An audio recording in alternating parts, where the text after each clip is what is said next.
एउटा जङ्गलमा थुप्रै दुम्सीहरू बस्थे।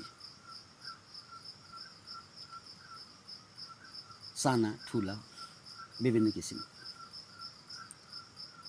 भनौँ त्यो सिङ्गो जङ्गलमा सबभन्दा ठुलो राज नै दुम्सीकै हुने गर्थ्यो सङ्ख्याको हिसाब। अतः समूह ठुलो भएको कारणले गर्दा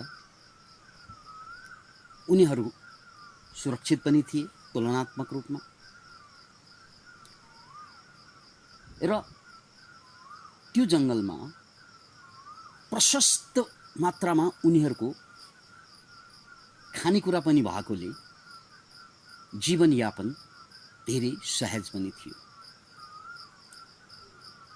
एक किसिमबाट भन्ने हो भने उनीहरू सुखी, शान्त र सम्पन्न थिए। उनीहरूको एउटै मात्र समस्या भनेको जाडो महिना आउँछ, हिमपात हुन्छ, त्यो बेला भने उनीहरूलाई गाह्रो हुने गर्थ्यो। अन्य बेला त्यो जङ्गल उनीहरूको लागि स्वर्ग सरी। तर जाडो महिनामा साह्रै जाडो हुने हिमपातको कारण अनि उनीहरूले आफूलाई जोगाउनको लागि, बचाउनको लागि ती सारा हजारौंको संख्यामा दुम्सीहरू एकै ठाउँमा आएर गुचमुच गरेर ठेलपेल गरेर एकै ठाउँमा बस्नु पर्थ्यो। त्यसो गरिएन भने हिमपातको कारणले धेरै मर्थे, किनकि जाडो यति कि त्यो सहन नसकेर नै मर्थ्यो। त्यसकारण उनीहरूको त्यो बाध्यता पनि थियो र उनीहरूको एक किसिमको सम्झौता पनि थियो। सबै कुरा ठिकै चलिरहेको छ, मात्र जाडोको 2 महिना उनीहरूको लागि सबभन्दा ठुलो चुनौती बन्थ्यो। त्यसकारण उनीहरू बेला बेला प्रार्थना गर्थे यो जाडो महिना नआओस् भनेर। त्यसमाथि पानी पनि पर्दियो भने बर्बाद जस्तै हुन्थे, कति त मर्थे। एवं रीतले उनीहरूको दिनचर्या या उनीहरूको ऋतुचर्या चलिरहेको थियो। एउटा समयको कुरा हिमपात अचाक्ली भएको, त्यसमाथि बेला बेला पानी परिदिएको। त्यो समयमा अघि पछि भन्दा बढी टाइट गरेर बस्नु पर्यो। अघि पछि भन्दा रेलपेल, ठेलमठेल, धक्कामुक्की बढी भयो। अनि पहिलोचोटि उनीहरूमध्ये कसैले के रियलाइज गर्यो भने मलाई त अरूले घोज्दो रहेछ, म अलि शारीरिक रूपमा कमजोर छु, दायाँ खुले पनि घोज्दो रहेछ मलाई, बायाँ कोले पनि घोज्दो, किनकि दुम्सीको त काँडा हुन्छ, तलकोले पनि घोज्दो रहेछ, माथिकोले पनि घोज्दो रहेछ। यसरी त म मर्छु कि क्या हो, नमरे पनि बिरामी हुन्छु कि क्या हो। अब अब अब के सुरु भयो यहाँबाट? के सुरु भयो? हजुरहरूलाई राम्रो अनुमान लगाउन सक्ने अवस्थामा हुनुहुन्छ।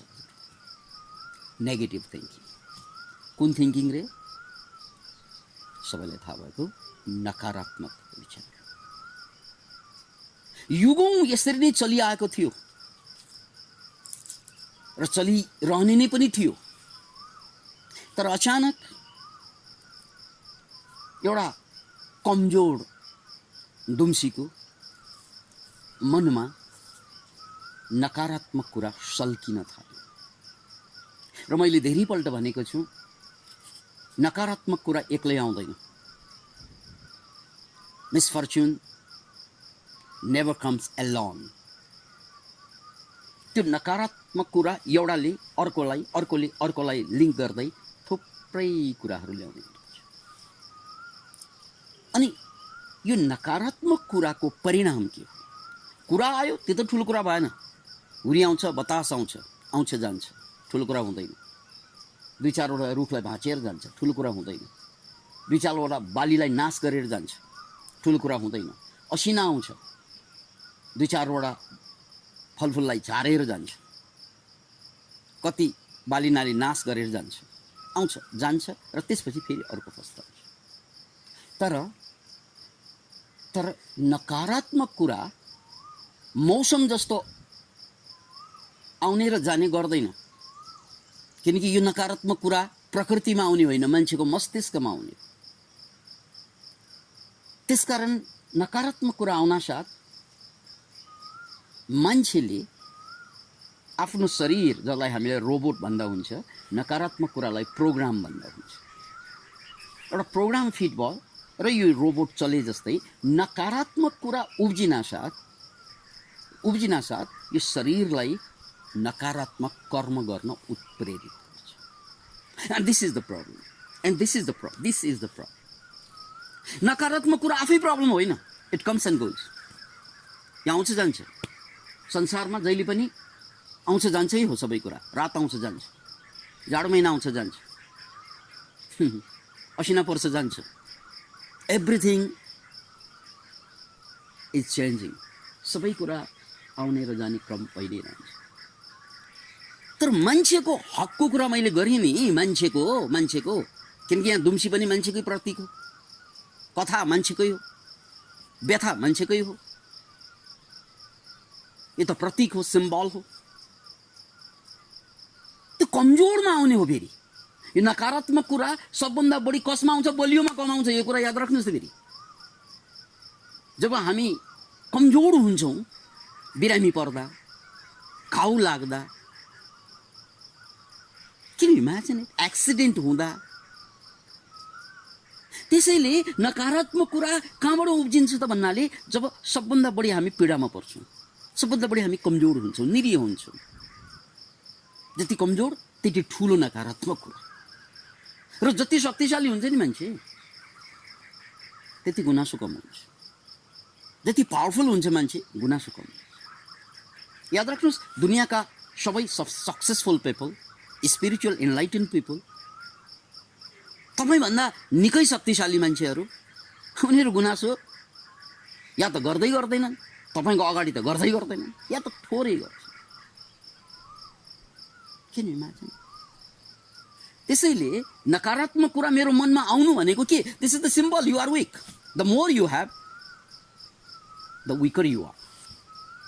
तपाईँसँग जति बढी नकारात्मक कुरा छ, तपाईँ त्यति नै कमजोर हो भन्ने सङ्केत हो, अरू केही पनि होइन।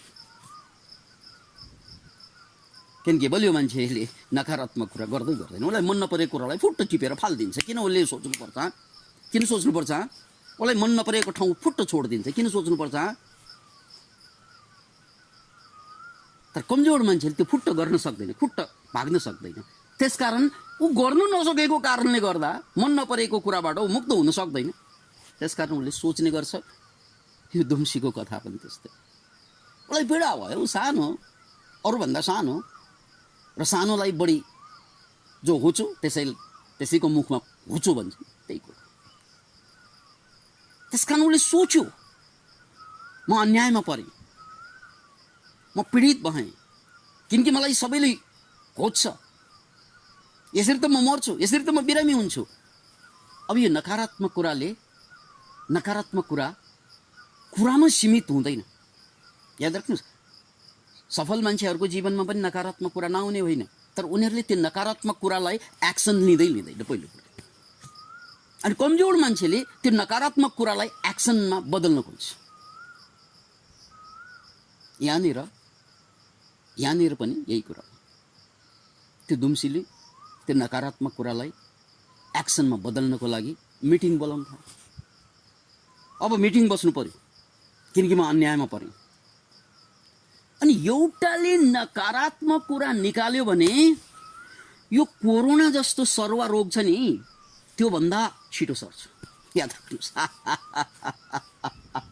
कोरोना त कसैलाई सर्ला नसर्ला, तर नकारात्मक कुरा सारा डढेलु फैलिए जस्तै फैलिँदो रहेछ।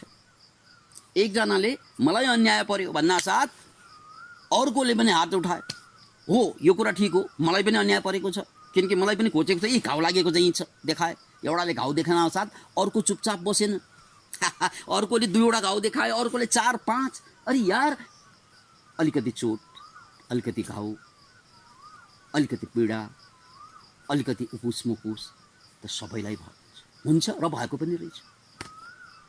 अब हेर्नुहोस्, यो इस्यु हिजो पनि थियो, युगौँदेखि थियो, तर त्यहाँ यो समस्या आयो, यो समस्या गयो भइरहेको थियो। तर अहिलेको यो सिचुएसन फरक भयो, किन भन्नाले त्यो नकारात्मक कुरा आउजाउ भइदिएन। हिजो अस्ति आउजाउ भइरहेको थियो, सबैलाई अलिकति चोट लाग्छ, त्यो आयो गयो, अलिकति गाह्रो भयो, रिस उठ्यो, आयो गयो। तर अब आयो गयो भएन, किनकि यो कुरालाई उसले नकारात्मक कुरालाई सेयर गर्यो, साझा गर्यो, रोग सारे जस्तै सारिदियो। अनि पीडा त सबैको छ, किनकि ग्रुपमा भिडमा गुचमुच्च भएर बस्दा सबैले कतै न कतै घोचाइ, कतै न कतै दुखाइ, कतै न कतै रगत, कतै न कतै ब्राउजिङ, त्यो त भइरहेको थियो। अनि सबैलाई एउटा कुरा रियलाइज के गराइदियो त भन्नाले हामीलाई त सबैलाई गाह्रो परेको रहेछ। मलाई मात्रै घाउ लागेको होइन, यसलाई पनि लागेको रहेछ, यसलाई मात्र होइन यसलाई पनि लागेको रहेछ। दुःख मेरो मात्र होइन, यसको पनि, यसको पनि, यसको पनि, यसको पनि, यसको पनि, सबैको दुःख सर्फेसमा ल्याइदियो, सबैको दुःख सतहमा आयो। हो बा, हो बा, हो बा। हेर्नुहोस् है, नकारात्मक कुराले पहिलो कुरा यो एक्लै आउँदैन, ग्रुपमा आउँछ। दोस्रो कुरा, ऊ एक्लैमा सीमित बस्दैन, अरूलाई सार्दिन्छ। यो महारोग, यो कोरोना भन्दा भयङ्कर, यो एक्लैमा सीमित हुँदैन, ऊ अरूलाई सार्दिन्छ, मजाले सर्यो अब सबै, किनकि व्यथा त सबैसँग थियो नै, अनुभव दुःखको त सबैसँग थियो नै। अब के गर्ने, किनकि अब यो पीडाबाट बच्नु पर्यो। मलाई पनि दर्द छ, उसलाई पनि छ, उसलाई पनि छ भने हामी सबैले यो दर्दबाट मुक्त हुनलाई त निर्केवलमा जानु पर्यो, निर्णय गर्नु पर्यो, उपाय खोज्नु पर्यो। उपाय के होला त? उपाय के त भन्नाले, कारण त हामी सँगै बसेको कारणले त खोजेको हो। एकले अर्कोलाई एट्याक त गरेको होइन, एकले अर्कोलाई हानेको पनि होइन। हामी सबैमा समझदारी त छँदैछ, हामी एकले अर्कोलाई सिधै एट्याक त गर्दैनौँ। तर यो घोचाइ, यो दुखाइ, यो रगत ताम्य हुनुको कारण के हो त भन्नाले रेल पेल गरेर, ठेलम ठेल गरेर एक ठाउँमा सुत्नु परेको, एक ठाउँमा बस्नु परेको कारण त यो। अब यो दुखाइबाट मुक्त हुनुको लागि गर्ने के त भन्नाले सबैले मिटिङ गरेर पास के गरे, हामी भोलिबाट एक ठाउँमा बस्ने, किनकि बसेकी खोज्दो रहेछ। बरु जाडो सहौँला, जाडोले पनि गाह्रो त गर्छ, हामीलाई थाहा छ, त्यो एक्सट्रिमली गाह्रो गर्छ, तर घाउ त हुँदैन।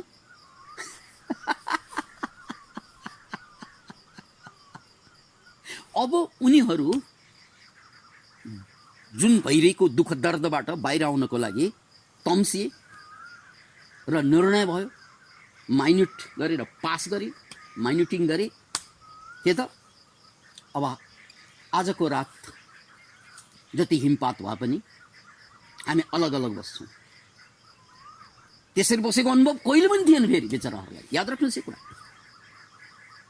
उसको एक्सनको परिणाम के हुन्छ कसैलाई पनि थाहा थिएन। मैले जे गर्न गइरहेको छु परिणाम के हुन्छ मलाई केही पनि थाहा छैन। मलाई त कति थाहा छ त भन्नाले मैले गरिरहेको कर्मले मलाई दुखिरहेको छ, थाहा भएको यही मात्रै हो।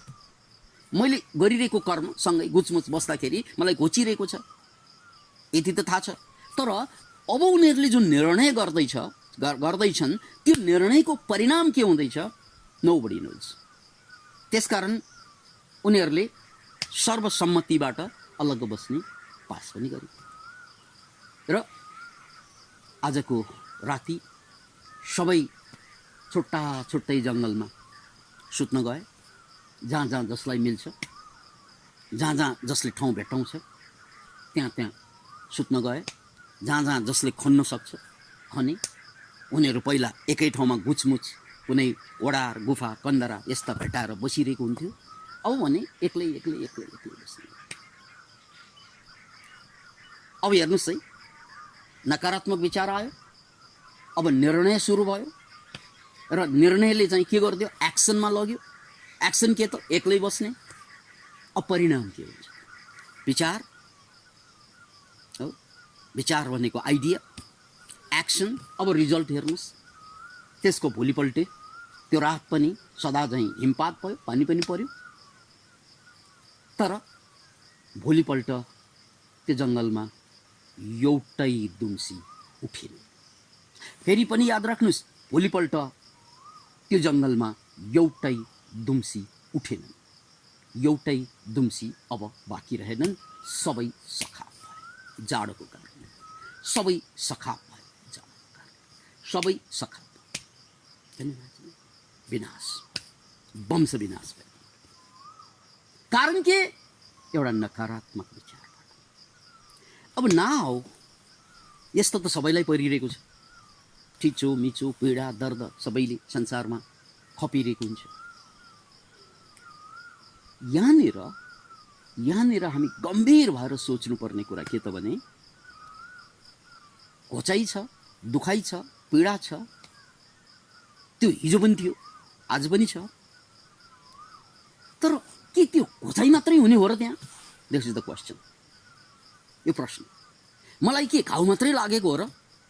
घाउ लागेको त सत्य हो, सतहमा घाउ लागेको सबैलाई चोट लागेको छ, तर गहिराइमा त्यसको सकारात्मक पाटो, त्यसलाई माइक्रो लेभलमा, माइक्रो सूक्ष्म रूपमा एउटा सकारात्मक सच्चाइ पनि छ।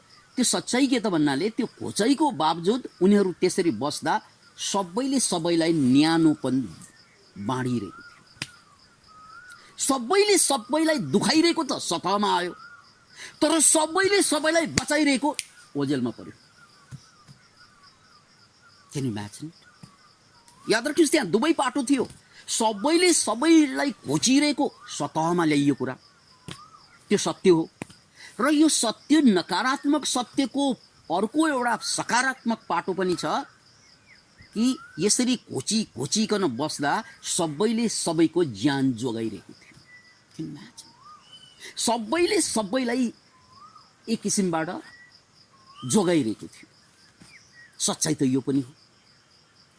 अब मान्छेको एउटा ठुलो समस्या के त भने, कि मान्छेको बुद्धिले, मान्छेको आँखाले एक समयमा एउटा कुरा बाहेक अर्को कुरा ठम्याउनै सक्दैन।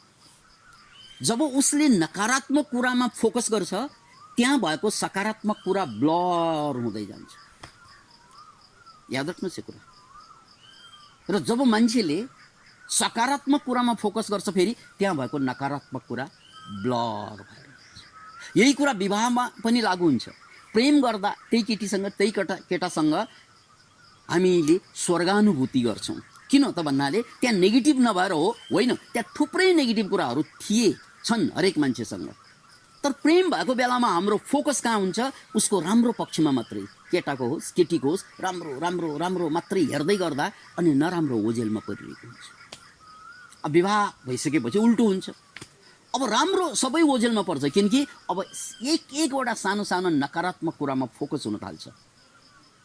तैँले यो भन्नु नपर्ने भन्यो, तैँले यो गर्नु नपर्ने गर्यो, आदि इत्यादि नकारात्मक कुरामा फोकस हुनासाथ अब सकारात्मक कुरा ओझेलमा पर्छ। यो गजब कुरा। एउटा सानो उदाहरण मात्रै दिँदा पनि, जस्तै यो औँलालाई या चाहिँ यो हत्केलालाई मैले यसरी राखेर यो हत्केलाको रेखा पढ्न खोज्दा क्लियरली मैले यसलाई पढ्न सक्छु, मैले देखिरहेको छु। तर यसको मतलब यो होइन कि यहाँ हत्केलाको रेखा मात्रै त होइन, यो हात मात्रै त होइन, यसको पछाडि त ठुलो सिन छ। तर यो ठुलो सिन अझै पनि बाँकी छ, तर त्यो ब्लर, यानि त्यो धमिलो देख्छु म, क्लियर छैन। अब म यसलाई चाहिँ पल्टाउँछु, चेन्ज गर्छु, उल्टाउँछु, मैले यहाँ फोकस गर्दिनँ, हात यतै छ, यहाँबाट मैले पर हेर्छु, पर हेर्दा पनि हात देखिरहेकै हुन्छु, तर रेखा गायब हुन्छ, रेखा गायब, रेखा मैले देख्न सक्दिनँ। हत्केला हो कि जस्तो धमिलो देखिरहेको छु। अनि पछाडिको सिन क्लियर छ मलाई, किनकि मैले पछाडि राम्ररी देखिरहेको छु, तर मेरो नजिकको हत्केलाको रेखा अब म देख्न पाइरहेको छुइनँ, किनकि मेरो फोकस उता गयो। मैले उता क्लियरली चाहिँ फोकस गर्दाखेरि यताको धमिलो देख्छु, र अब फेरि यता नहेरिकन फोकस यता गऱ्यौँ भने फेरि सिन त देख्छु, केही पनि क्लियर हुँदैन। यो एक्सपेरिमेन्ट तपाईँले पनि गर्नुहोस्। यो आँखाको जुन दोष हो, यही दोष मनको दोष पनि हो।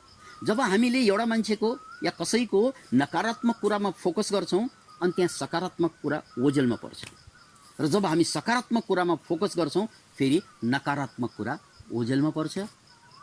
अतः यो दुम्सीको कथाको सन्देश के हो त भने, त्यहाँ जीवनमा जहाँ दर्द हुन्छ, समस्या हुन्छ, पीडा हुन्छ, थुप्रै हुन्छ सबैको जीवनमा, तर त्यो सबै पीडाको बीचमा सूक्ष्म लेभलमा, सतहमा जहाँ पीडा हुन्छ, सूक्ष्म लेभलमा हीरा हुन्छ, जीवन हुन्छ, ज्ञान हुन्छ, के हुन्छ हुन्छ पोजिटिभ कुराहरू हुन्छ। याद राख्नुहोस्, जसरी दुम्सीको कथामा सतहमा घोचाइ छ, घाउ छ, रगत छ, तर गहिराइमा बुझ्ने हो भने त्यहाँ ज्यान जोगाउने काम भइरहेको छ, ज्यानको बचाइ छ। तर अन्तिम सन्देशमा जाँदा कुरा छर्लङ्गिन्छ। म यो सतहको दुःख चाहन्न, मलाई यो दुःख, यो पीडा, यो दर्द मन पर्दैन भनेर उनीहरू निस्के, ठिकै छ। यो दुःख मन पर्दैन, पीडा मन पर्दैन, एक्लै सुत्न गए र चिस्यानलाई सहन सकेन, सबै मरे। त्यसैले बाँच्ने तरिका परिवारमा, समाजमा, संसारमा घोचाइलाई गनेर बाँच्ने होइन क्या, दुखाइलाई गनेर बाँच्ने होइन क्या, त्यसलाई सतहमा ल्याएर सबैको साझा बनाउने होइन क्या। त्यो पीडा, त्यो दर्दको पछाडिको त्यहाँको सुरक्षा, त्यसभित्रको उपलब्धि, त्यसभित्रको सन्देश, त्यसभित्रको सकारात्मकता हेर्ने हो। यदि त्यसलाई हेर्ने हो भने फेरि पनि हामी जीवित हुन्छौँ, अझै जीवन अगाडि बढ्छ। होइन नकारात्मक मात्रै कुरा हेर्ने हो भने जीवन सक्यो। तपाईँलाई डिप्रेसन किन भएको? तपाईँलाई एङ्जाइटी डिसअर्डर किन भएको? तपाईँको परिवारमा झगडा किन भएको? तपाईँ जहिले पनि तनावमा किन रहेको? किन? सिम्पल छ जवाफ। तपाईँ हरेक कुराको नकारात्मक कुरालाई टिप्नुहुन्छ र त्यसपछि उसले दिने सकारात्मक कुराबाट मुक्त हुन चाहनुहुन्छ। मुक्त हुन्छ नि। नकारात्मक कुरा सतहमा ल्याउन साथ, त्यसलाई समाप्न साथ अब तपाईँ सकारात्मक कुरा छुट्छ र त्यसपछि तनाव सुरु हुन्छ। कसलाई? तपाईँलाई। निद्रा भाग्छ कसको? तपाईँको। रोग लाग्छ कसलाई? तपाईँलाई। त्यसकारण यसले उसले मलाई रोगी बनायो, मलाई पीडित बनायो नभन्नुहोस्, तपाईँले आफूलाई पीडित बनायो। जाँदा जाँदै एउटा उदाहरण स्वरूप एउटा सानो कथा जोड्न चाहन्छु, एपिसोड। एउटा केटाले चङ्गा उडाइरहेको थियो। बाउचाहिँले लट्टाइ समात्दै सानो बच्चालाई चङ्गा उडाउन सिकाइरहेको थियो। चङ्गा माथि माथि आकाशमा गइरहेको थियो। अनि छोरा चाहिँ के लाग्यो, ऊ त सानो, बाबा यो हजुरले जुन धागो छ नि यो चङ्गाको, यो धागोको कारणले गर्दा चङ्गा माथि नै जान सकेन। यो त धेरै माथि जान्थ्यो, अझ माथि, किन त्यहाँ धागो सकिसक्यो उनीहरूको। छोड्दा माथि जान सक्थ्यो, धेरै माथि जान सक्थ्यो बाबा। त्यसकारण चाहिँ यो धागो छ नि, यहाँ बाधा छ, ऊ धेरै माथि जान सक्थ्यो। बाबु, उसको बुवा बुद्धिमान थियो। एक्सपेरिमेन्ट देखाउनको लागि, सत्यलाई साबित गर्नको लागि धागो चोडाइदियो। चोडाउन साथ के भयो? चङ्गा माथि माथि त गयो एकछिन, तर त्यसपछि नराम्ररी तल आयो र बच्चाहरूले टिपेर च्याटचुट गर्यो। अरे यार, जुन धागोले उसलाई चाहिँ माथि जान रोकिरहेको थियो नि, त्यही धागोले उसलाई खस्न पनि रोकिरहेको हुन्छ। याद राख्नुहोस्, जुन दुःखले तपाईँलाई पीडा दिइरहेको छ, त्यही दुःखले तपाईँलाई बचाइरहेको छ। तपाईँको दृष्टिकोण सतहमा आयो, डिप्रेसन भयो, एङ्जाइटी भयो, झगडा भयो, वार भयो, युद्ध भयो, विश्वमा वैमनस्यता आयो। शान्ति शान्ति शान्ति शान्ति। जय होस्।